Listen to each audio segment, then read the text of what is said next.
The petition was handed to the leader of opposition in Parliament, Mathias Impuga.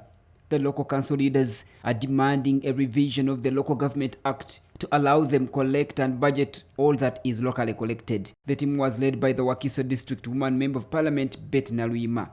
The existing Local Government Act requires all local governments to deposit their revenue collections to the Consolidated Fund account. The managers of the Consolidated Fund then send allocations to various local governments like town councils and municipalities. It's as if we are leaders of functions. Even when the road breaks up as an emergency and they have not yet released this money, there is no way you can do this. So sometimes we even cough into our pockets to handle this, and it is real shaming. Despite the fact that local governments have adhered to the law, the leaders who petitioned Impuga say their budgets are not considered, which hampers development in their respective areas. When you budget, for example, you expect road fund 250 millions. Amidst taking our local raised revenue, they also cut that. Instead of telling you the 250, they tell you we are going to send you 40. Now, they have withheld your local revenue. Even the transfer from the government has also been cut. We want to be given full authority to spend that money.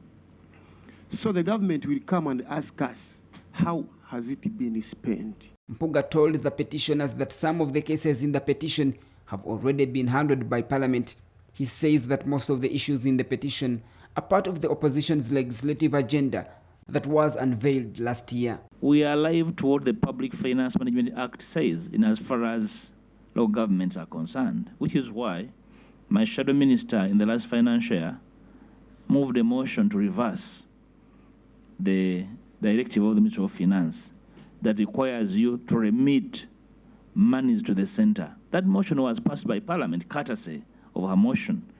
The House unanimously adopted the motion. He says local government leaders can now stand up to government for failing to adhere to the resolutions of Parliament regarding the matter. I even encourage you to challenge the ministry legally if you so wish.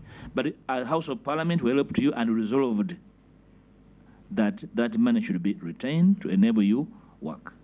Maybe you need to adopt some defiance mechanisms to awaken finance to actually realize that Parliament is not a ritualistic house, but a very serious House of Parliament. Recently, Butambala Member of Parliament and Shadow Minister for Finance Mwanga Chivumbi laid on table documents that showed some Parliament resolutions have been violated by the executive.